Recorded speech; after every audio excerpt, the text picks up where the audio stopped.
Donc, la fonction g. La fonction g, cette fois-ci, elle s'écrit x carré fois exponentielle x. Tout de suite, moi, quand j'ai une fonction comme ça, bon, je vous avais dit, l'un des premiers trucs à faire là, vu que c'est autorisé, enfin, vu que la calculatrice est autorisée le jour du bac, si elle l'est, tracer la fonction à la calculatrice, regardez à quoi elle ressemble. Mais moi, quand j'ai une fonction, la première chose qui me vient à l'esprit, c'est est-ce qu'elle est toujours définie? Est-ce qu'elle a toujours une existence quelque part?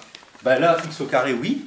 Exponentielle x, oui. C'est un produit, il n'y a pas de souci, elle est définie, il n'y a pas de problème. Donc il n'y aura aucun problème de définition. Elle est définie sur R. Et en plus, comme c'est une fonction dérivable ici, une fonction dérivable ici, produit de fonction dérivable, c'est dérivable. Donc ici, c'est facile. Le début, c'est la fonction g est dérivable sur R. On peut même rajouter une petite phrase, si vous voulez vous raconter, est dérivable sur R comme produit de fonction dérivable. Comme ça, au moins, on a fait un beau truc une fois. Comme produit de fonction dérivable.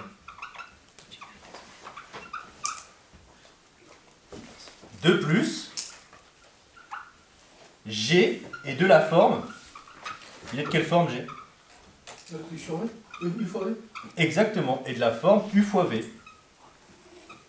Avec U de x qui vaut quoi? Et V de x qui vaut quoi? U de x égale x au carré. X carré. Et V de x égale exponentielle x. Exactement. Et la dérivée de c'est U' de x égale à 2x. D'où, voilà, U' de x égale 2x. Et V de x, V' de x égale exponentielle x. Exactement. La dérivée de l'exponentielle x, c'est exponentielle x.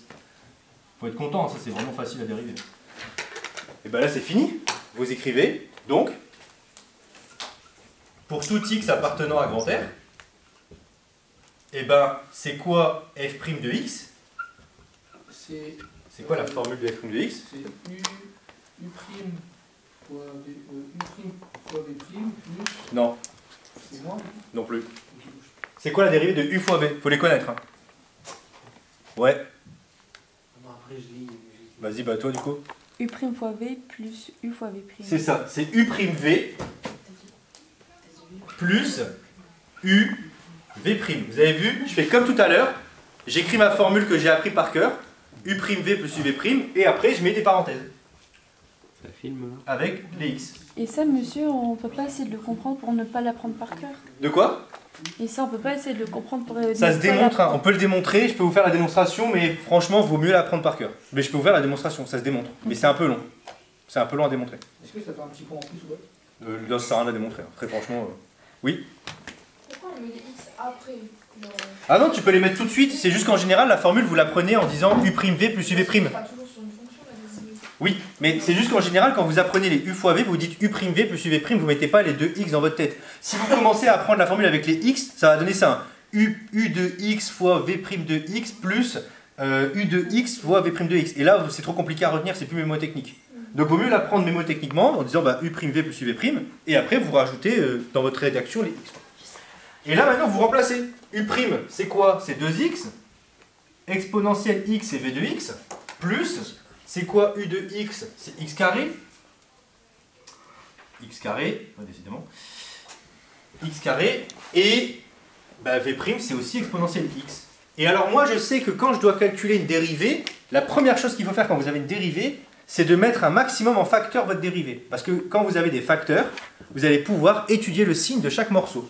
Donc regardez ici, si je mets en facteur, je peux mettre en facteur, si vous regardez bien, attentivement, vous pouvez mettre x exponentielle x en facteur. Vous pouvez mettre ça en facteur. Ça vous donne ici 2. Et de l'autre côté, ça me donne plus x. Et donc, là, si je devais étudier le signe là, pour la suite, imaginons que la suite du sujet du bac, c'est étudier le signe. Ben, ça, c'est toujours strictement positif. X, ben, il va changer de signe à 0.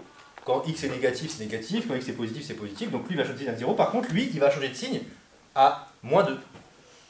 Ce morceau-là, il s'annule à moins 2. Vous regardez bien. À moins 2, ça s'annule. C'est une fonction affine. C'est une fonction affine avec un coefficient,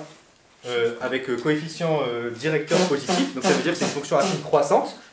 Fonction affine croissante qui s'annule en moins 2. Vous allez avoir négatif, positif. Regardez, on peut le faire rapidement. On va le faire rapidement là. Comme ça, vous allez voir. Ici, si je devais étudier le signe, ben, je vais avoir, regardez le tableau, ça va donner. Donc, dressons le tableau de variation.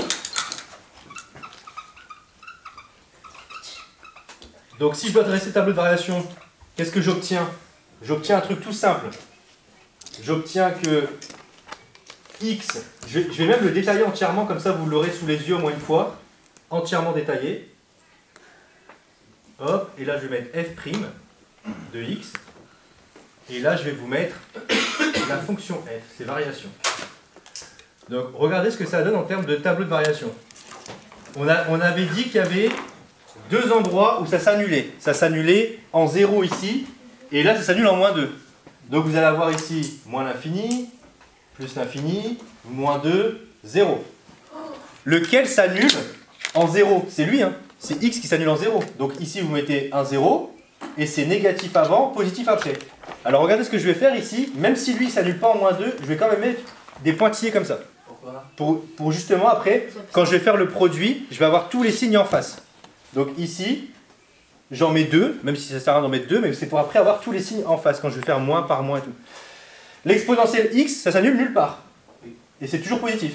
Donc lui, je peux lui mettre que des petits pointillés comme ça, ok? Et lui, x plus 2, il s'annule en -2, il s'annule ici. Il est négatif avant et positif après. D'accord? C'est une fonction affine, croissante, négatif avant, positif après, ça s'annule en -2. Votre dérivée, elle s'annule du coup aux deux endroits, vu que votre dérivée, c'est le produit de tout ça. Monsieur, D'accord? Ouais. est-ce que les dérivées, c'est tout le temps... elles s'annulent tout le temps à 2? Ça dépend, parce que si ta dérivée, par exemple, c'était ça divisé par ça, t'as pas le droit de dire que ça s'annule là, parce que divisé, t'as pas le droit de diviser par 0. Donc en fait, souvent, si là, ça avait été division, t'aurais mis une double barre ici, pour dire que c'est une valeur interdite. D'accord? Ça s'annule pas toujours. Mais pour les produits, si. Pour les produits, ça s'annule toujours. Donc ici, moins par plus par moins, bah, ça fait plus. Moins par plus, ça fait moins. Plus, ça fait plus. Bah, votre fonction, elle fait ça. Bon, et après, normalement, il faut aller plus loin, mais là, vous devez après calculer ici f de 2, enfin f de moins 2, pardon, et f de 0. On pourrait faire rapidement. F de 0, ça fait 0. Ouais, et bon, ça fait moins Et f de moins 2, je vais avoir 4 exponentielle moins 2. Voilà. Donc là, par exemple, ici, j'ai résolu assez rapidement dérivée et tableau de variation. J'ai fait ça là hyper rapidement. Ok? Et c'est pas compliqué, hein. Vous avez vu, il faut juste identifier votre fonction. Une fois que vous l'avez identifié, vous dites est-ce que c'est un produit, est-ce que c'est un quotient ou autre. Vous appliquez la formule, vous dérivez, et une fois que vous avez dérivé, vous cherchez le signe du morceau qu'elle a. Ok? Bon. On va s'arrêter là pour celui-là. Ouais, bien sûr.